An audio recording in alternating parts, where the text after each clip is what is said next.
Mi idea es tratar de entender esto y explicárselo a todo el mundo, porque tiene muchas cosas técnicas, sí, muchas. Y al mismo tiempo la gente no termina de entender muchas cosas técnicas. Entonces quiero aprovechar para que me cuente un poquito. A ver, primero, ¿de qué se trata este acuerdo? Hasta donde usted me pueda contar. ¿De qué se trata este acuerdo? A ver, este acuerdo es esencialmente para continuar con lo que siempre fue nuestro programa, es decir, hacer un programa económico sólido que derive en una menor inflación, que derive en una mayor inversión, que derive en menos impuestos, que puedan hacer más competitivas a las empresas, que derive en mejores productos con mejores precios para la gente. ¿En qué influye en esto el acuerdo con el fondo? Bueno, sin ninguna duda le da más robustez al programa. ¿Por qué? Porque pensá que nosotros terminamos con el déficit fiscal. Entonces ahora tenemos superávit fiscal, tenemos superávit comercial, terminamos con la emisión monetaria y ahora a través de este acuerdo lo que logramos es que haya de esa emisión monetaria un mayor respaldo de reservas con respecto a esos pesos. Esta es un poco la clave cuando decimos para que mejore el balance del Banco Central. O sea, suena un poco sofisticado, pero claro, no es tan sofisticado. Si tuviéramos que ir a una economía doméstica, ¿no? Claro. En una casa, ¿hay alguna forma de explicarlo dentro de una casa? ¿Qué situación tiene el país? ¿Qué rol cumple el Fondo Monetario Internacional y qué le estamos pidiendo? A ver, lo voy a tratar de explicarlo lo más simple que pueda. El Banco Central, como toda, digamos, si querés, como toda empresa, tiene un balance con sus pasivos y sus activos. Sus pasivos son sus deudas, ¿sí? Que es la cantidad de pesos emitidos. Sí. Cuando nosotros llegamos, ese pasivo estaba descontrolado, porque acordate que se emitían pesos por el déficit que tenía el Tesoro Nacional y se emitían pesos, a su vez, por los pasivos remunerados por las famosas LEVAX, LELIX. Sí. Entre los dos eran 15 puntos de déficit. Eso nosotros lo controlamos rápidamente porque terminamos con el déficit fiscal el primer mes y terminamos con el déficit del Banco Central a los 6 meses. Bien. Entonces la parte del pasivo está hoy, digamos, muy bien controlada. No se emiten más pesos. Sí. Ahora, esos pesos tienen que tener, naturalmente, para que vos tengas una moneda fuerte y menos inflación, tienen que tener un respaldo en sus activos. Sí. La parte de los activos que nosotros heredamos también estaba descontrolada, porque acordate que el gobierno anterior se gastó todas las reservas y más. Nosotros heredamos casi 12.000 millones de reservas negativas y además una deuda del central con los importadores de más de 40.000 millones de dólares. O sea, gastó reservas y gastó plata de los argentinos, podríamos llamar. Claro, o sea, la emisión de pesos, que es en definitiva deuda del Banco Central, estaba descontrolada y la parte de los activos cada vez eran menos.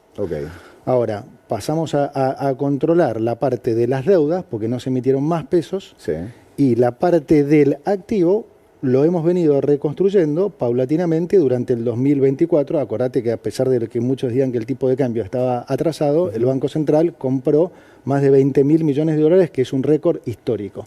Ahora bien, esos 20.000 millones de dólares no los pudimos guardar todos como reservas en el central, porque además no teníamos financiamiento. Entonces tuvimos que usar una buena parte de esos dólares para pagar otras deudas, para pagar deudas con el mercado, para pagar al fondo, a los organismos multilaterales.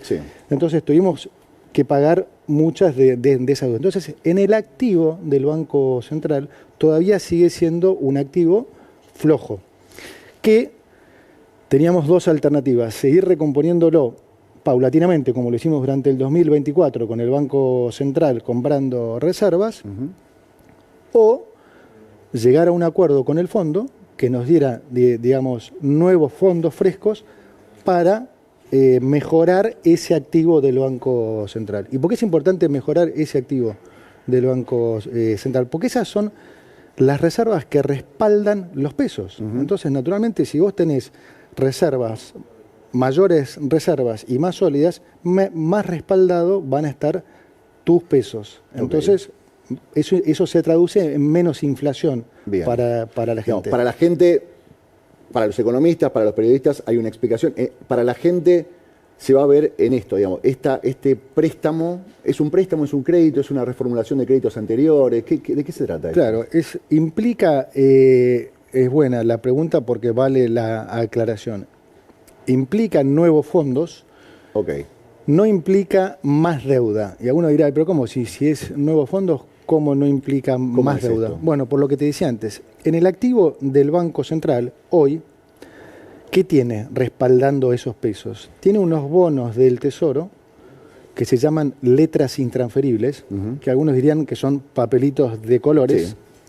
Entonces, nosotros, con los dólares que nos da el Fondo Monetario, lo que vamos a estar haciendo es recomprándole esa deuda del Tesoro en poder del Banco Central y la liquidamos, la tachamos. Entonces, matamos esa deuda. Entonces, por un lado estamos reduciendo deuda, que es la que le compramos, esas letras intransferibles que le compramos al Banco Central, y por otro lado estamos tomando esta deuda con el fondo. Entonces estamos en el neto, no aumenta la deuda, pero sí mejora muchísimo la calidad del balance del Banco Central, porque ahora en vez de haber papelitos de colores respaldando los pesos, ahora hay dólares. Entonces es mucho mejor para todos los argentinos. Hay mucha gente que dice esto es buenísimo y hay mucha gente que te dice cada vez que vamos al fondo nos metemos en un problema. Hay gente que está recuperando tweets suyos o del presidente Milei criticando las veces que se fue, por ejemplo, en el gobierno anterior al fondo. Y la pregunta es, ¿por qué esta vez va a ser distinto que las últimas veces que fuimos con el fondo? Cuando fuimos al fondo con el gobierno de Macri tuvimos un inconveniente bastante importante. Hay mucha gente que sigue reclamando con respecto a eso. ¿En qué se diferencia este nuevo acuerdo con el fondo y por qué esta vez va a funcionar? Se diferencia en que este programa es absolutamente diferente a lo que se hizo siempre. Eso que dicen muchos erróneamente ya la vimos, ¿no? Sí. Yo digo, mira, no pudiste haberla visto porque no pasó nunca. Esto que hicimos nosotros no se hizo en Argentina en 120 años. Entonces, no se vio porque no se hizo. Nunca un gobierno fue a un orden macroeconómico por decisión política. De los últimos 123 años, en Argentina, 113 tuvo déficit fiscal, que fue siempre la madre de nuestro problema, ¿no? Sí. Y que se traducía en las cosas que la gente veía, que era mayor inflación, suba del dólar, defaults y demás. Ahora, el origen, ¿cuál fue siempre? El déficit.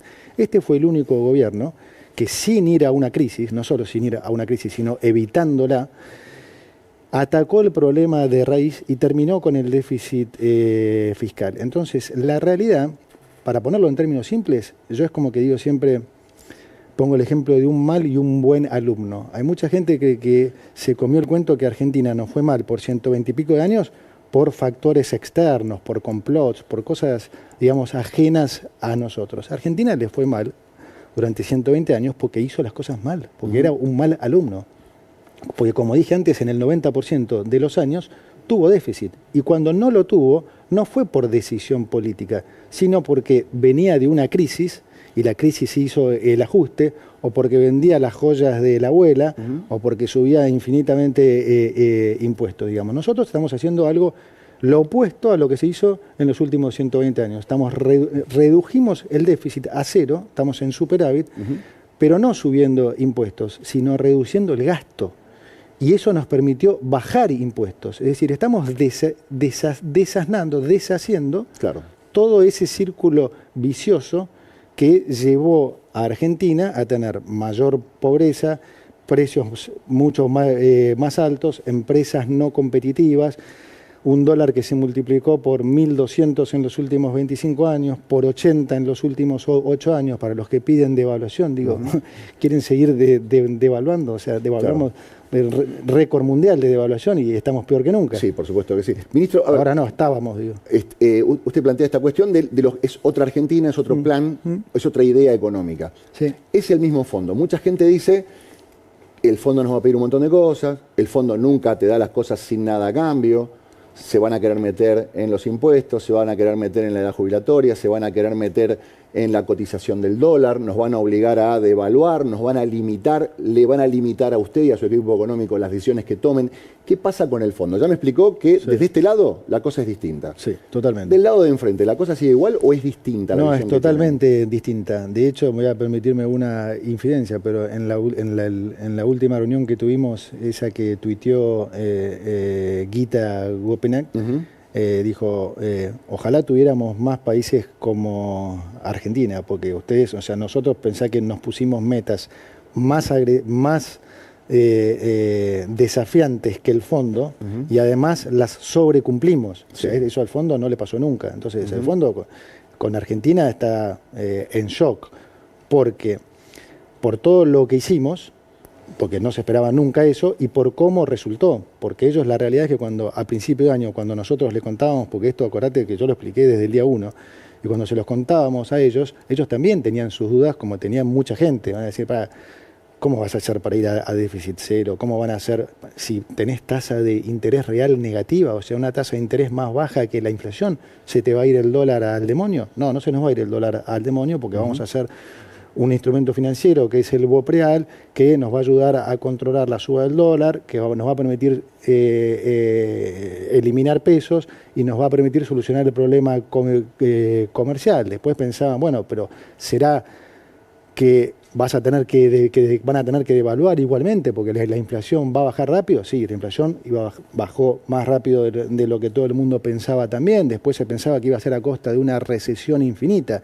Y en realidad crecimos al 5,5%. O sea, Horacio, en serio, se están reescribiendo libros. Pensá que nosotros hicimos un ajuste del gasto del 30% y la economía terminó el año creciendo 5,5%. O sea, el fondo que entiende de esto está choqueado y de hecho las negociaciones fueron realmente muy amistosas porque ellos muy bien reconocen todo el esfuerzo que han hecho los argentinos, reconocen los resultados del programa. ¿Qué le pide el fondo? Porque estamos acostumbrados a que el fondo siempre nos pida algo y hay mucha gente que dice, yo sospecho que no nos estén pidiendo nada, que todo sea tan buena onda, que nos quieren tanto que están dispuestos a renegociar y mandarnos plata fresca. Siempre nos piden ajustar el tipo de cambio. ¿Está dentro de la negociación con el Fondo Monetario Internacional? Nunca, jamás. ¿No le están pidiendo una devaluación? Nunca. Hay mucha gente que está diciendo, esto es parte de la negociación. Mirá. Devaluar o establecer una especie de banda cambiaria, de franja cambiaria. No, me alegro que lo preguntes porque siempre digo, o sea, escúchennos a nosotros. Porque la realidad es que nosotros no hemos hecho otra cosa que decirles la verdad a la gente y algunos colegas o algunos que se venden como que tienen información, lo único que hacen es confundir a la gente. Nosotros siempre les decimos la verdad. Siempre dijimos que el fondo no nos pidió devaluación y el fondo nunca nos pidió devaluación. Nunca. No. Y la verdad que el programa en sí es un programa que, digamos, que lo teníamos definido con el fondo en lo básico desde ya hace bastante. Todo este último tiempo fue más un tema de, bueno, cuántos fondos nuevos se iban a requerir para de vuelta mejorar el activo del Banco Central y que entonces haya un respaldo acorde al nivel de pasivos que tiene el Banco Central. Eso fue en definitiva lo que llevó el último tiempo la negociación. Y acá hay dos cuestiones, digamos, hay un monto que es de renegociación y hay un monto que es de fondos frescos. Bueno, es un monto, es un monto ¿es un monto X, total? Sí, X. Es un monto total. ¿Ya está definido? ¿Me lo puede contar? ¿Todavía no? No lo puedo, obviamente eso es confidencial, es un monto que está definido con el staff. Entonces, está definido el programa y el monto, ¿no? Hemos modelado muchos escenarios para probar que ese era el monto que se necesitaba. El staff estuvo de acuerdo tanto con el programa como con el monto y ahora lo que hace el staff es elevarlo al board. Ahora, el board del fondo es en definitiva después el que decide si efectivamente le pone el gancho a ese acuerdo. Con respecto a la cotización del dólar, que es algo que nos marca, por lo menos a nosotros, los entre comillas ciudadanos comunes, la economía. Es como un valor que tenemos de referencia para saber cuánto ganamos, si ganamos bien, si más o menos, si esto es caro, si esto es barato. Ustedes arrancaron con esta idea de ir depreciando el peso 2% en forma mensual, ahora está en el 1%. ¿Se modifica esa política cambiaria con este acuerdo? Mira, de lo que puedo decir, lo importante para la gente es dos cosas. Una que no cambia nada digamos, pero no cambia nada por la robustez de nuestro programa. O sea, vos pensás que hoy ese pasivo que yo te cuento del Banco Central, y típicamente en Argentina, Horacio, estuvo entre 14 y 18 puntos de Producto Bruto. Olvídate de que es como 14 o 18 puntos de Producto Bruto, puede sonar muy técnico, pero quédate con el número nomás para entender esto. Hoy ese número es menos de 7%. ¿Qué quiere decir esto traducido? Que lo que dije casi en la primera entrevista que me hicieron hace 14 meses, vamos a ir a una competencia de monedas donde, aunque parezca alocado, van a terminar faltando pesos y la moneda fuerte va a ser el peso. Eso yo lo dije hace 14 meses. Y hoy estamos en esa situación. ¿Qué quiere decir que sean apenas 7 puntos de producto? Que no hay pesos. O sea, la economía necesita una cierta cantidad de pesos para funcionar, a menos que creamos que volvemos al trueque, no sé, que vos te querés comprar un cuaderno y tenés que llevar 4 vasos. O sea, no. Entonces, hoy hay el hecho de tener tan controlado la cantidad de pesos hace que eventualmente pueda haber un poco de volatilidad acotada en el tipo de cambio, pero nunca puede haber un cimbronazo, porque para que pase eso tiene que haber suficiente cantidad de pesos. No hay, a diferencia de otras cosas, a ver si entiendo bien, hubo un momento donde estábamos todos con un montón de pesos y queríamos sacárnoslos de encima y recurríamos al dólar. Usted dice que es una situación al revés, son pocos los pesos y que en el momento que se levante el cepo no hay pesos para que la gente salga corriendo a comprar esos dólares. Lo dijiste mejor que yo. Cada vez hay menos pesos y cada vez va a haber más dólares. Eso nos va a permitir entonces poder salir del cepo sin que haya ningún problema. Ok, perfecto. Por eso esa era una de las 3 condiciones. Acuérdate que siempre hablamos con el presidente de que teníamos que recomponer el balance del Banco Central. El presidente dijo el 1 de enero del 2026 ya no va a haber cepo. Y mucha gente se preguntaba, bueno, ¿pero qué va a pasar? ¿Va a ser en mayo, en junio, en julio o va a ser el 31 de diciembre? El acuerdo ya está, lo que falta es refrendarlo en el Congreso. Claro. Acordando esto, ¿estamos más cerca de levantar ese cepo? Sin duda, estamos más cerca porque el otro proceso, el presidente decía bien, en ese momento no teníamos un acuerdo, entonces el proceso gradual, si hubiéramos hecho como en el 2024, de ir comprando dólares con el banco a través del Banco Central, nos hubiera llevado mucho más tiempo. Claro. Esto es una cosa. Y la otra cosa importante también que no te dije, Horacio, que me parece bueno que se entienda que también sirve el acuerdo con el fondo, es que ayuda a bajar el riesgo país. ¿Y qué implica que ayude a bajar el riesgo país? Bueno, dos cosas. Una, un mayor financiamiento y a tasas más bajas para las empresas argentinas. Entonces, si las empresas argentinas se pueden financiar a tasas más bajas, también pueden ofrecer productos a precios más bajos. Bien. O sea que eso también ayuda.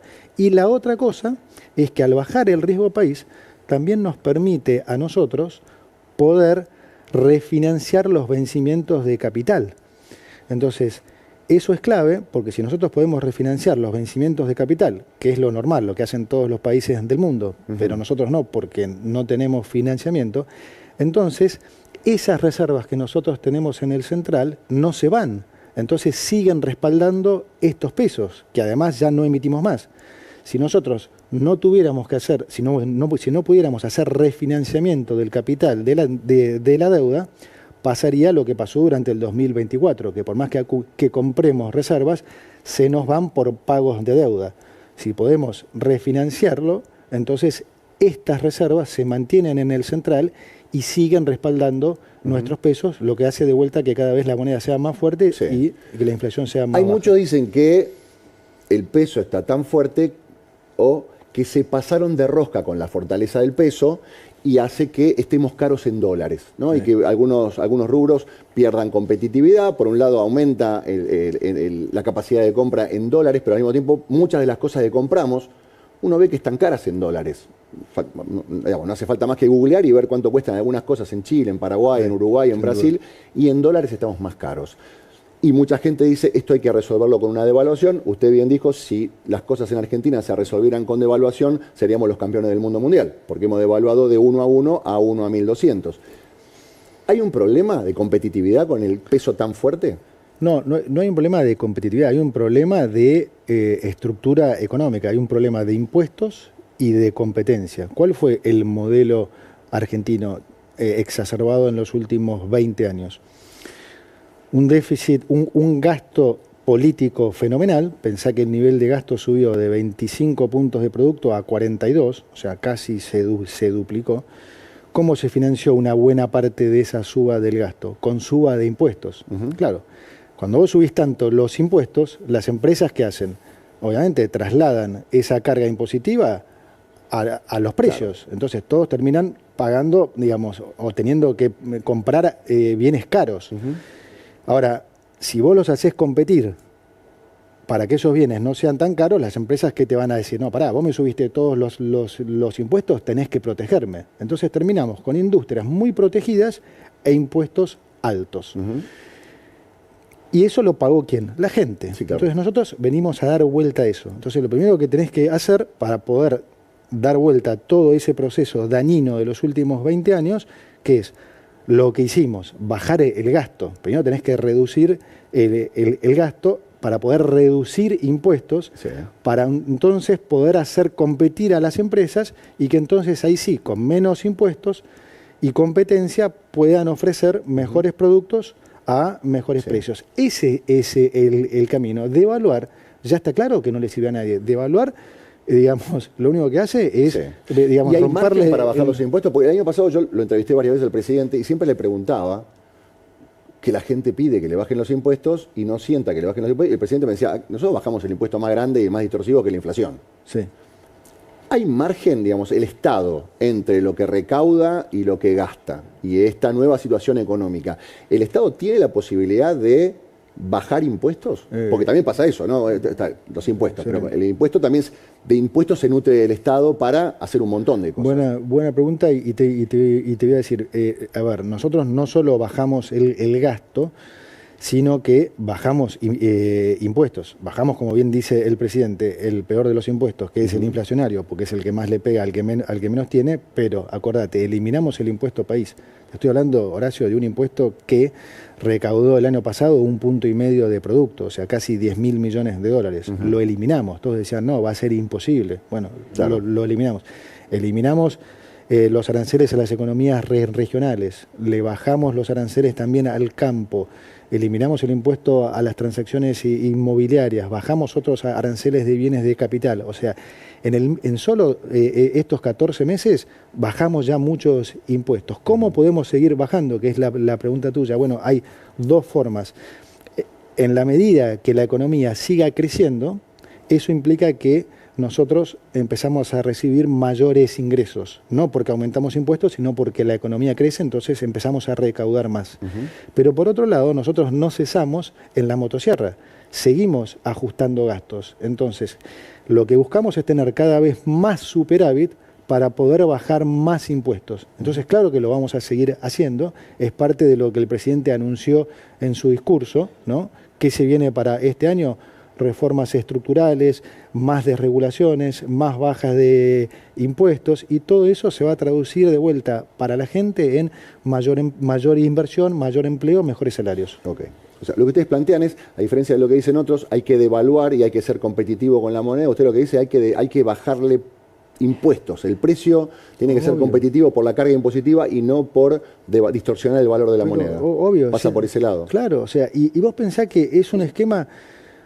O sea, hay que romper ciertos mitos que se instalaron durante 20 años. Ese es un desafío enorme. Yo lo decía ayer en Mendoza, porque no es solo el daño económico que ha hecho el modelo anterior, ha hecho daño en serio psicológico, en todas las diferentes capas. Yo lo veo en todas las diferentes capas. Pensá de vuelta, a la clase baja se le hizo creer que ellos no tenían opción de nada y que solo podían vivir de dádivas del Estado, de subsidios, que ni siquiera se las daban todas, le sacaban la mitad, porque todos hacen un negocio, entonces la mitad iba para los gerentes de la pobreza, ¿sí? Y ellos estaban destinados a hacer lo que el gobierno les decía, bueno, andá a marchar acá, andá a marchar allá o no te doy nada. No puede ser eso. A la clase media le hicieron creer que si veraneaba en Brasil, Argentina tenía un problema. O sea, ¿cómo puede ser que sea un problema que un argentino de clase media veranee en Brasil, que es un país vecino, que llegase en auto? O sea, no es que es un lujo. O sea, entonces, y sin embargo, ¿cuánta gente escuchaste este año decir, no, el dólar tiene que subir? Hay gente veraneando en Brasil. Sí. O sea, nos volvimos locos. No, sí, y lo mismo con los empresarios. El único modelo que Argentina puede funcionar es si el dólar es carísimo, ustedes pagan sueldos miserables y nosotros los protegemos. No, es exactamente al revés. Los sueldos en Argentina no están altos, tienen que subir. Tiene que haber menos impuestos y más competencia. Bien. Le quiero preguntar cuestiones técnicas. Insisto, ¿no? Hay gente que nos está viendo que entiende todas las partes técnicas y hay gente que no entiende nada, entonces quiero ayudar a traducir esto. Hay algunos que dicen, esto debería hacerse por una ley del Congreso. Hay que presentar una ley del Congreso, tenemos que debatirlas y el planteo del gobierno es, no, vamos a presentar un decreto de necesidad de urgencia en el que les pedimos que nos apoyen. Si una de las dos cámaras no lo rechaza, queda vigente, es ley. ¿Por qué un DNU y no otro formato? Porque si algo podemos justificar que es de necesidad y urgencia, es esto. La gente quiere salir de las restricciones cambiarias, quiere que haya más inversión, quiere que haya más trabajo, quiere que haya mejores salarios. Y, a ver, seamos francos, Horacio, o sea, si nosotros mandamos esto a las dos cámaras, donde sabemos que en el Senado hay mayoría kirchnerista y que el kirchnerismo quiere que al país le vaya mal, por definición, esto se va a demorar y mucho. Y no es un tema que se puede demorar y mucho. Entonces nosotros estamos haciendo lo que es mejor para los argentinos. Miren, este es un tema que no podemos estar dando vueltas, porque es lo que pide la gente y es lo mejor para la gente. Y hay necesidad y hay urgencia en esto. Y depende, digamos, ¿es indispensable que una de las dos cámaras lo apoye o que o que alguna de las dos no lo rechace? ¿O el acuerdo ya está avanzado y pase lo que pase en el Congreso se va a firmar igual? No, nosotros nos guiamos por la ley, o sea, mandar un DNU es parte de nuestro derecho. Entonces, ¿cuál es el camino? Esto va semana que viene a la comisión bicameral. Una vez que la bicameral aprueba el dictamen, pasa a la Cámara Baja. Si la Cámara Baja no lo rechaza, entonces es ley. Y ese es el camino que más le conviene a la gente. Sí. Y pensando en los tiempos, ¿no? Porque había muchos rumores, se veía que había buena intención por parte del fondo o que las reuniones que ustedes mantenían iban por el buen camino. Sí. El presidente en la apertura de sesiones dijo, bueno, dio a entender, digamos, estamos muy cerca del acuerdo, así que le voy a pedir que me den una mano, que me ayuden, que me acompañen. ¿Hay un tiempo en el que tiene que definirse esto? ¿Para que sirva, para que funcione? No, mira, nosotros siempre, acordate, dijimos que mientras nosotros no nos desviemos de nuestro rumbo, que es lo que siempre hemos dicho con el presidente, y es la mayor garantía para todos los argentinos, esto que te digo, que hay decisión política de mantener el orden macro, entonces el tiempo no era algo que nos jugaba en contra, como muchos decían. Muchos pensaban que la inflación no iba a bajar y que entonces el crawl, el aumento ese diario del tipo de cambio, que era del 2% mensual, si la inflación era muy alta, 6, 7, 8 todos los meses, ahí sí generaba un problema cambiario. Nosotros hemos bajado la inflación a niveles en las que el crawl más la inflación internacional más o menos está ahí.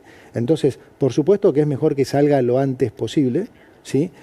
Ahora, dado que esto ya convergió y que la demanda de dinero y la oferta de dinero están mucho más equilibradas hoy que cuando nosotros llegamos, es decir, el excedente monetario prácticamente es nulo, por supuesto que lo antes que se apruebe esto, mejor. Por eso decimos lo de la necesidad y urgencia, que aplica perfectamente. Bien. Usted bien describió que hay gente en el Senado especialmente que tienen otra visión de la economía, que tienen otra visión del país. ¿Qué pasa? Porque hasta ahora estamos hablando de lo importante que sería para el gobierno y para la economía del gobierno, o sea, para la economía de nuestro país, que este plan sea aprobado. ¿Qué pasa si no lo aprueban?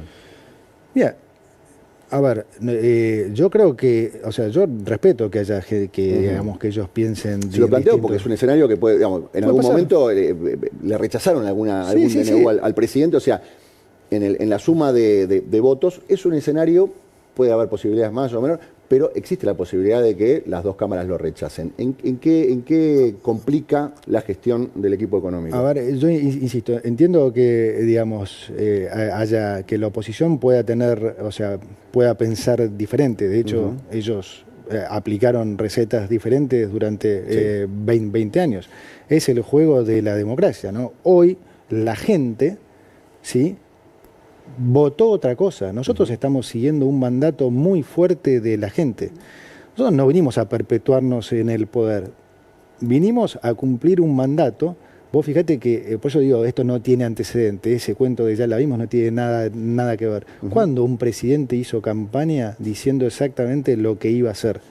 No, digamos, no contándole un cuento a la gente. Después nosotros vinimos y lo ejecutamos, lo estamos ejecutando al pie de la letra. Nunca dijimos nada que no íbamos a hicimos exactamente siempre lo que dijimos que íbamos a hacer. Y además pasó lo que dijimos que iba a pasar.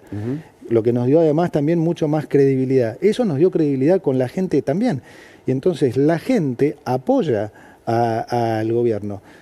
Sí, hay un determinado sector de la sociedad que, digamos, que quiere ponerse en contra de lo que la gente votó. Bueno, supongo que pagará las consecuencias en una próxima elección, porque claramente hoy la gente está contenta con lo que hemos hecho y con lo que estamos haciendo.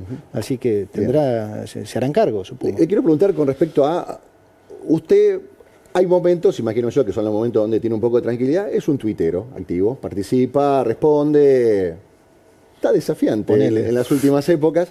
Y usted debe ser consciente que en las redes es uno de los funcionarios al que creo que más veces renunciaron.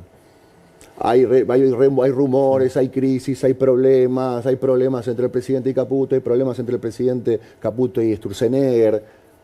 ¿Cómo está la relación ahí? Yo creo que eso habla de la desesperación de la oposición, porque así como que te dije antes que no hay antecedente de una situación, de un programa económico como el actual, no hay antecedente de una relación entre presidente y ministro como tenemos con el presidente de la Nación. O sea, lo dice siempre él y lo digo, y lo digo siempre yo. O sea, no hay antecedente, no puede haber una mejor relación entre presidente y ministro. O sea, es casi una hermandad. Entonces, cuando vos ves ese nivel de invento, para mí lo único que refleja ya es el nivel de desesperación que hay del otro lado. ¿Y qué tanto ruido hace para afuera? Porque, a ver, lo que vemos en redes sociales, evidentemente esos tweets, esos rumores, llegan por ahí en el medio de una negociación con un organismo internacional. Le preguntan, ¿hay confianza como para preguntarle, Luis, esto es verdad, esto es mentira? Yo creo que lo hacen porque hace ruido. ¿Hace ruido? Yo creo que sí. ¿Les ha pasado estar en una negociación y con la persona que están negociando el ruido que empieza a surgir alrededor? No, pero uno esperaría